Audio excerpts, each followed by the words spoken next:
Fala concurseiro, aqui do Doutor Concursos, mais um vídeo de atualidades, professor Arnaldo Vieira, começando novamente os nossos vídeos agora 2019 e sempre pedindo para você, entrou aqui, chegou nesse vídeo, já curte esse vídeo, clica no sininho, é importantíssimo você dar o like aí no vídeo pra gente, tá? Você compartilhar, participar das nossas redes sociais e sempre que possível se inscrever aqui no canal, para você sempre ficar sabendo das nossas novidades aqui, tá ok? Vamos lá, atualidades nível nacional. Semana passada, Brasil declarou-se fora do pacto de migração. O governo Temer, no final do ano passado, tinha aderido ao pacto que tratava exatamente sobre os migrantes internacionais e, na semana passada, o Ministério das Relações Exteriores e também o presidente da República, o governo Bolsonaro, vendo prejuízos à soberania nacional, pediu a retirada das assinaturas desaderindo ao pacto. Inclusive, o Ministério das Relações Exteriores já comunicou os próprios embaixadores para que eles comuniquem à ONU em relação a isso. Bom, vamos lá. Então agora vamos explicar o que então foi o Pacto de Migração. O Pacto de Migração foi um acordo feito por vários países, porém rejeitado por algumas potências como Estados Unidos, França, Itália, Alemanha, que dizia o seguinte: precisamos estabelecer alguns acordos, algumas situações em comum para tratar bem os migrantes que chegam até lá. O pacto tinha exatamente algumas diretrizes, 3 basicamente, que naquela época inclusive foram discutidos no final do ano passado, que hoje o Brasil já não faz parte mais. Primeiro, que os países tivessem uma resposta coordenada aos fluxos migratórios, ou seja, quando os fluxos de migrantes saíam de um país para outro, que todos os países unidos fizessem uma espécie de bolsão para acolher estes migrantes e tratá-los com dignidade.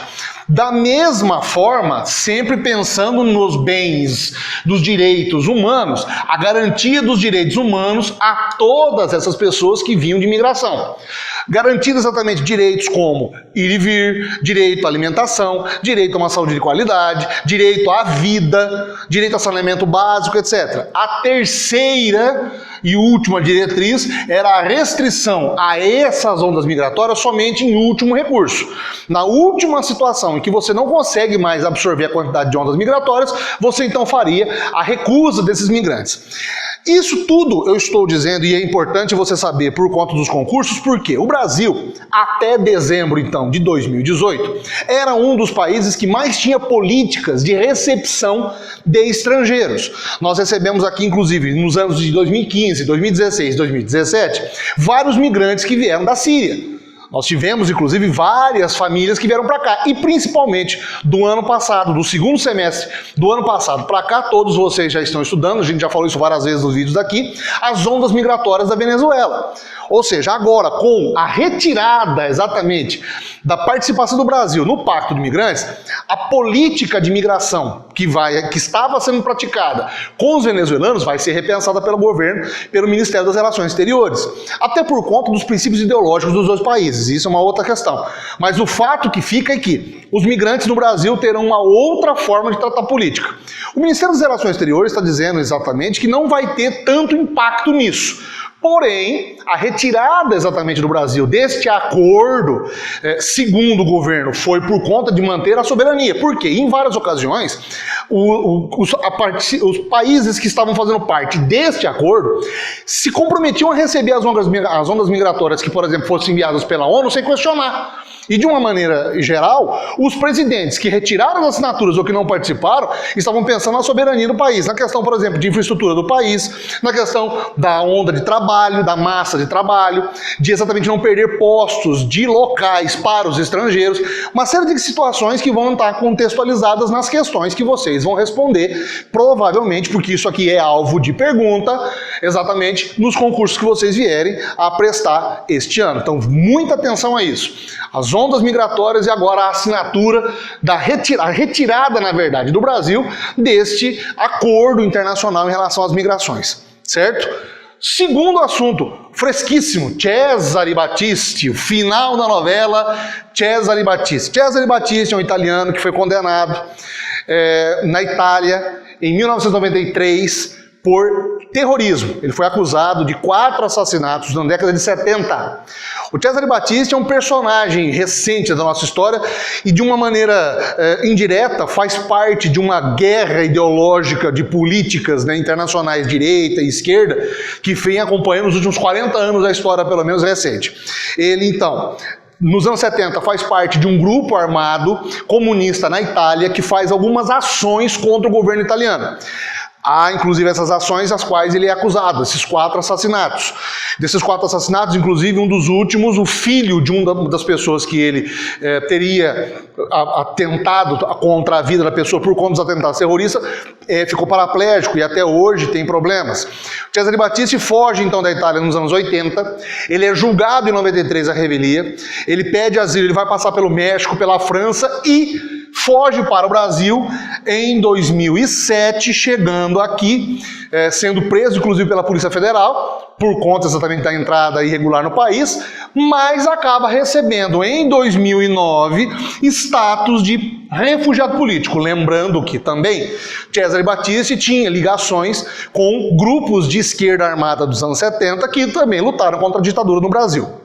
O que acontece então? Em 2010, a Itália pede a extradição de Battisti. O presidente Lula nega, inclusive no último dia do mandato do presidente Lula, ele nega a extradição ao Cesare Battisti. Ele continua residente no Brasil, podendo manter uma vida social aqui no Brasil. Depois, nos anos seguintes, o processo continuou rodando na Itália e ao final do ano passado, a Itália faz um novo pedido. Em 2017, na verdade, a Itália faz um novo pedido de extradição. O ano passado, o STF julgou e no dia seguinte, o presidente Temer assina a extradição de Battisti. Ele foge, a Polícia Federal faz várias incursões, não localiza e ele foi preso no último domingo na cidade de Santa Cruz de la Sierra, na Bolívia. Ele acaba sendo enviado diretamente para a Itália. Havia uma discussão no domingo se o Brasil iria recepcionar o voo, ele acabou não descendo aqui no Brasil e vai direto para a Itália e agora vai cumprir pena lá. Como os crimes que ele cometeu foram pré-91 e a justiça italiana modificou o sistema de leis pós-91, ele ainda vai ter algumas regalias. Ele inclusive pode cumprir 23 anos de cadeia e depois ter liberdade, mesmo sendo condenado à prisão perpétua. É pra gente analisar toda essa contextualização histórica, porque a história do Cesare Battisti é uma história que vai dar livro, filme, em várias ocasiões. Mas a gente entender como que a questão ideológica entre esquerda e direita, entre militares e comunistas, como isso ainda vai dar muito pano para manga e cada vez mais está fresco na história recente da humanidade, principalmente na história do Brasil. Mas é uma página que agora está virada. Cesare Battisti, que causou tantas polêmicas por aí, de ser extraditado, não ser extraditado, agora vai cumprir pena na Itália. Este assunto também vai ser alvo, provavelmente, de perguntas nos concursos por conta exatamente de toda a contextualização histórica a qual ele faz parte e que faz parte agora também dessa batalha jurídica aqui no Brasil, certo? Âmbito internacional, há uma personagem da semana passada que também chama atenção e tem muito a ver com a questão do primeiro item que a gente está conversando aqui sobre a retirada do Brasil do Pacto de Imigração. A história é a seguinte, é a Rahaf Mohammed, é uma jovem de 18 anos, muçulmana, saudita, que vai fazer uma viagem com a família.